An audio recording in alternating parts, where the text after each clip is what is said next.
રાજકોટ ગ્રામ્ય જિલ્લાના Sapar police station વિસ્તારમાં સાપર ગામમાં 19 અને 20 જૂનની રાત્રિમાં એક લૂંટ થઈ હતી, જેમાં 6 લોકો જે જાડેજા પરિવાર છે એના ઘરમાં ઘૂસીને જાનથી મારી નાખવાની ધમકી આપીને ઘરમાંથી 2.47 CR જેટલા કેશ અને અમુક ઘરેણાંની લૂંટ કરી હતી. આ તપાસમાં પહેલાં પણ અમુક આરોપીઓ અટક થયેલા છે અને આજ 4 આરોપીઓને એમાંથી અટક કરવામાં આવ્યા છે. આ પૂરો ઘટનાક્રમ જો છે वो આ મુજબ છે કે એક બહાદુર નજરુભાઈ બબેરિયા રહેવાસી રાણાપુર झांबुआ मध्य प्रदेश આ 6 વર્ષ પહેલાં જો અરજદાર છે જીતેન્દ્રસિંહ જાડેજા એની વાડીમાં એનો એક પરમાનન્ટ ભાગ્યા છે પ્રવીણભાઈ પટેલ. પ્રવીણભાઈ પટેલના ફાધર અને ગ્રાન્ડફાધર એ પણ આ જીતેન્દ્રસિંહ જાડેજાના પરિવારના ભાગ્યા હતા. પરમાનન્ટ એની સાથે ખેતીમાં કામ કરે છે. તો પ્રવીણભાઈ આ બહાદુરને પેટા ભાગ્યા તરીકે રાખ્યા હતા. તો 1 વર્ષ સુધી આ બહાદુર અહીંયા કામ કર્યો. પછી અહીંયાથી બહાદુર મધ્યપ્રદેશ જતો રહ્યો.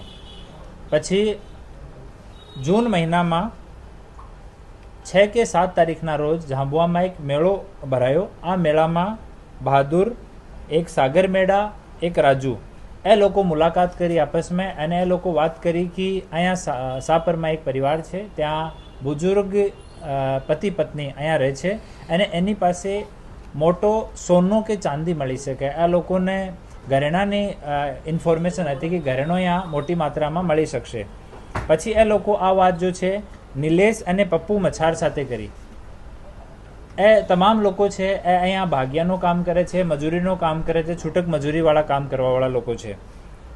પપ્પુ મછાર જે છે એ વિજન માવી સાથે એક વખત જેલમાં રહીને આવી ચૂક્યો છે. વિજન માવી આજ હાલ પકડાયો છે. તો પપ્પુ મછારે આ વાત વિજન માવી સાથે કરી કે ભાઈ આમ એક મોટો કામ થઈ શકે આમ છે, તો તમે લોકો કરી શકો પણ અમારે હિસ્સેદારી આપવી પડશે. વિજન માવી આ લોકોને કીધું કે ભાઈ તમે પહેલાં સર્વે કરો, તમે વેરીફાઈ કરીને પછી અમને કન્ફર્મ કરીને કહેજો. તો 15મી તારીખ જૂનમાં 15મી તારીખના રોજ એ લોકો બહાદુર, સાગર મેડા, રાજુ, નિલેશ અને પપ્પુ એ 5 લોકો 15મી તારીખના રોજમાં તુફાન ગાડીમાં સવાર થઈને અહીંયા આવ્યા અને અહીંયા એ લોકો પૂરો 3 દિવસ સુધી 15, 16, 17 3 દિવસ સુધી સાપરની ગામની આજુબાજુના CCTVની, પોલીસ સ્ટેશનની લોકેશનની, એના ઘરની, અહીંયાથી કઈ રીતે ખેતરમાંથી નીકળી શકાય, ક્યાં જઈ શકાય, બસ ક્યાંથી મળશે, વાહન ક્યાંથી ચોરાવાના, આ બધી વસ્તુઓનો એ લોકો 3 દિવસ સુધી એ લોકો અહીંયા રેકી કરી. રેકી કર્યા પછી 16 તારીખના રોજ એ લોકો કન્ફર્મ થઈ ગયા. તો પપ્પુ મછારે વિજન માવીને રિપોર્ટ કરી દીધો કે ભાઈ અહીંયા બધું ક્લિયર છે અને અમે કન્ફર્મ છીએ કે અહીંયા મોટો માલ મળશે, તો તમે લોકો ત્યાંથી આવી શકો છો. 17મી તારીખે સવારમાં નીકળવાના હતા ત્યાંથી લોકો, પરંતુ કોઈ કાળી ચીડિયા એનાથી સામેથી નીકળી ગઈ તો એને એ લોકો અપશગુન માનતા હોય તો એના લીધે 17મી તારીખે એ લોકો પોસ્ટપોન કરી દીધો ત્યાંથી નીકળવાનો. પછી 18 તારીખના રોજ સવારમાં એ લોકો 6 લોકો એ જો વિજન માવીની ટીમના લોકો છે જેનું નામ હું આગળ કહીશ, અને 2 લોકો ગાડીવાળા દિનેશ અને શેતાન એ બંને દાહોદના રહેવાસી છે, બાકી 6 લોકો झांबुआના રહેવાસી છે. એ 8 લોકો ત્યાંથી નીકળ્યા. દિનેશને પૂરા રસ્તાની ખબર હતી ક્યાં ક્યાં CCTVમાં નહીં આવશે, ક્યાં ગાડી આપણે ટોલથી પસાર નહીં થાય ગાડી. તો આમ એ લોકો ત્યાંથી નીકળીને અને ધંધુકા, વડોદરા પછી ધંધુકા આવ્યા, ધંધુકા પછી જસદણવાળો રૂટ લીધો, જસદણ વિછિયા થઈને ગોંડલ ગયા, ગોંડલથી થઈને સાપર આવ્યા. 18 તારીખની રાત્રિમાં 11 વાગ્યાની આજુબાજુમાં લોકો સાપર પહોંચ્યા. ત્યાં આવીને આ વિજન માવી પોતાનો ફોન સ્વિચ ઓફ કરીને ત્યાં જ નાખી દીધો હતો અને આ કલમસિંહ કરીને બીજો આરોપી હતો. આ કલમસિંહના ફોનથી એ લોકો પપ્પુને ફોન કર્યો કે ભાઈ આજે કરી દઈએ, પરંતુ 11, 11:30 થઈ ગયા હતા. તો પપ્પુ ના પાડી કે આજ નહીં કરવાનું, આવતીકાલે તમે કરજો અને અહીંયા રહેવાનો પણ નહીં. તો એ લોકો અહીંયાથી નીકળીને ચોટીલા જતા રહ્યા. ચોટીલા એ 6 લોકો ખેતરમાં સૂયા જો झांबुआવાળા છે અને બંને દાહોદવાળા જો ગાડી સાથે આવ્યા હતા. એ લોકો બાજુમાં એક હોટલ છે, આ હોટલ ઉપર ત્યાં જ ગાડી સાઈડમાં પાર્ક કરીને ત્યાં જ એ લોકો ઊભા રહ્યા. બપોરમાં એ લોકો જો નેક્સ્ટ ડે 19 તારીખના રોજ 3 લોકો આમાંથી ત્યાંથી નીકળી ગયા. 3 લોકો ત્યાંથી નીકળીને સાપર આવી ગયા અને સાપરમાં દિવસમાં પૂરી રેકી ફરીથી જેમ એ લોકો ઇન્ફોર્મર્સ કીધો એમ ફરીથી પૂરી રેકી કરી રાજકોટ સુધી અને પેદલ ચાલીને સાપરનો વિસ્તાર જોયો, સાપર ગામનો અને ઢોલરા ગામનો, જે સોસાયટીથી બાઇક ચોરી કરી, કયા ખેતરમાં બેસવાનો, એ બધી વસ્તુ એ લોકો દિવસમાં રેકી કરી. પછી રાત્રિમાં આ જો બોલેરો ગાડી લઈને આવ્યા હતા, બોલેરો ગાડીમાં બાકીના 5 માણસો જે ચોટીલા રોકાયા હતા એ લોકો પણ આવી ગયા 11 વાગ્યાની પછી. અને બંને લોકો જો દિનેશ અને શેતાન હતા એ ગાડીમાં જઈને આપણે બરુડી ટોલ પાર કરીને ત્યાં જ વેટ કર્યો હતો એ લોકો કીધું કે ભાઈ તમને ફોન કરવામાં આવશે જ્યારે કામ પૂરું થઈ જશે. પછી એ લોકો ઢોલરા ગામથી થઈને ત્યાં એક ખેતરમાં 2 કલાક સુધી બેઠા રહ્યા. ત્યાં બગલમાં એક રૂમ જેવો છે, ત્યાંથી એક ત્રિકમ ચોરાયો અને ત્યાંથી ખેતરના વિસ્તારમાંથી એ લોકો જઈને અને આ જો લૂંટ છે એને અંજામ આપ્યો.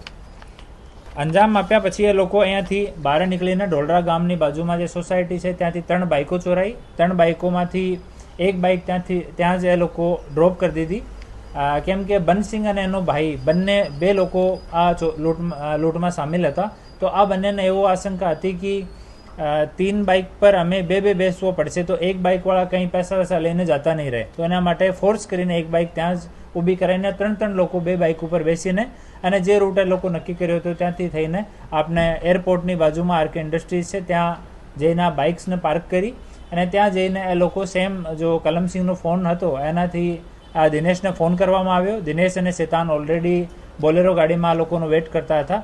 એ લોકો અહીંયાથી નીકળીને ગયા અને ત્યાંથી બેસાડીને બધા લોકો અને સીધા એમપી ગયા. એમપીમાં જઈને એ લોકો ત્યાં ભાગ બટવારા કર્યા. હાલ આમાં અટક થયો છે, એના ઉપર ઓલરેડી 2 ગુના દાખલ છે. મધ્યપ્રદેશનો રહેવાસી છે અને આ મૂળ ચોરી કરવાવાળામાં હતો, મૂળ લૂંટ કરવાવાળા હતો, ઘરમાં ઘૂસ્યો હતો અને આ વિજન માવી જો બુઝુર્ગ માણસ ત્યાં છે એને ધક્કો મારીને એની છાતી પર બેસી ગયો હતો, એને સાથે મારકૂટ કરી હતી અને મારવાની ધમકી આપી હતી.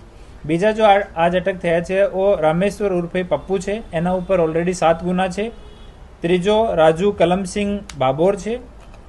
આ આપણે અહીંયા કોલીથડ ગામમાં હાલ રહે છે અને મજદૂર સપ્લાયનું એ કામ કરે છે. કોઈને જરૂરિયાત હોય લસુનમાં, પ્યાજમાં, ખેતરમાં તો ત્યાંથી લઈને મજૂરોની સપ્લાય કરે છે. આ જો તુફાન કામમાં થઈ રેકીમાં અને એક બાઇક કામમાં થઈ, આ બંને રાજુની છે. સાગરભાઈ ઉર્ફે સાગરિયા ચોથો આરોપી છે. આ એક એના ઉપર ગુના છે. તો એ 4 લોકો હાલ પકડાયા છે. આમાંથી 3 લોકો બાતમીદાર છે અને એક માણસ જો છે વિજન માવી આ એકચ્યુઅલ લૂંટ કરવાવાળી પાર્ટીમાં હતો. અગાઉ એનાથી આ બનસિંહ, શેતાન અને દિનેશ એ 3 આરોપીઓ પહેલાં પકડાયા હતા અને હાલ જો પકડવા ઉપર બાકી છે. આમાંથી કલમસિંહ બાકી છે, એના ઉપર 2 ગુના છે. કરણસિંહ ઉર્ફે મડિયા બાકી છે. મોહબ્બતસિંહ ટાંડા ધારનો રહેવાસી છે, એના ઉપર 22 ગુના છે, આ પકડવાનો બાકી છે. આલમસિંહ ઉર્ફે સુલસુલા આ ટાંડા ધારનો રહેવાસી છે, એના ઉપર 16 ગુના દાખલ છે. અને બહાદુર અને નિલેશ જો રેકી પાર્ટીમાં હતા એ 2 લોકો બાકી છે. તો આમ એટલા આરોપી હાલ પકડવાના બાકી છે. એ લોકો રાત્રિમાં અમારી એલસીબીની ટીમને ઇન્ફોર્મેશન મળી કે જે જગ્યા રાજુ કોળીથડમાં રહે છે ત્યાં આ વિઝનમાં આવી આ ઇન્ફોર્મર્સ માટે અમુક પૈસા લઈને આવવાનો છે અને ત્યાં લોકો ડિસ્ટ્રીબ્યુશન કરવાના છે. તો આ બાતમી ઉપર એએસપી નવીન રેપોડી જસદન અને એલસીબીની ટીમ અને લોકલ ટીમ જો છે એ ત્યાં પહોંચ્યા અને આ લોકો પાસેથી 12.5 લાખ જેટલો કેસ સામાન બરામદ થયો અને એક તુફાન ગાડી અને એક મોટરસાઇકલમાં બરામદ થઈ. આ પૂરા ઇન્વેસ્ટિગેશન જો છે ડીજી સાહેબ કન્ટિન્યુ આમાં નિર્દેશ આપે છે. ગુજરાત રાજ્યના ડીજીપી શ્રી અને રાજકોટ રેન્જના માનનીય ડીઆઈજી સાહેબ નિલિપ્ત રાય સાહેબ કન્ટિન્યુ માર્ગદર્શન કરે છે. ઇન્વેસ્ટિગેશન અને ડિટેક્શનમાં કન્ટિન્યુ સાહેબનું માર્ગદર્શન આમાં લોકોને મળે છે. તો આ પૂરી ટીમને મળીને હાલ આ સફળતા મળી છે. બાકીના જે આરોપીઓ બાકી છે એના માટે અમારી ટીમ કન્ટિન્યુ ટેકનિકલ અને ત્યાં બાતમીદારો મારફતે અલગ અલગ તરીકાથી અમે લોકો પ્રયાસ કરી રહ્યા છીએ.